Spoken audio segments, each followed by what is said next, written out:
રાજ્યમાં પશ્ચિમ ઉત્તર પશ્ચિમના પવન ફૂંકાઈ રહ્યા છે. જોકે રાજ્યમાં મહત્તમ તાપમાન સામાન્ય છે. વેસ્ટર્ન ડિસ્ટર્બન્સના કારણે વાદળછાયું વાતાવરણ રહે છે અને તાપમાનમાં આંશિક ઘટાડો થતાં ગરમીમાંથી આંશિક રાહત મળી રહી છે. મહત્તમ તાપમાન 39 ડિગ્રી આસપાસ નોંધાઈ રહ્યું છે.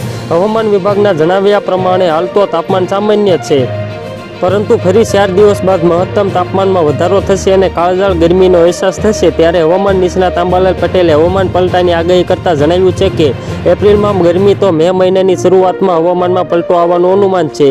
24 એપ્રિલ બાદ ફરી વેસ્ટર્ન ડિસ્ટર્બન્સ આવશે. આ અરસામાં ગરમી વધશે. મધ્ય ગુજરાતના ભાગોમાં 43 ડિગ્રી મહત્તમ તાપમાન પહોંચી જશે. અંબાલાલ પટેલે એમ પણ જણાવ્યું કે ઉત્તર ગુજરાત ભાગોમાં 42 ડિગ્રી મહત્તમ તાપમાન પહોંચી જશે. સૌરાષ્ટ્રના ભાગોમાં 41 ડિગ્રી તાપમાન પહોંચી જશે. કચ્છના ભાગોમાં ગરમી અને પવન રહેશે. 22 એપ્રિલ સુધી વેસ્ટર્ન ડિસ્ટર્બન્સના કારણે વાદળો રહેશે.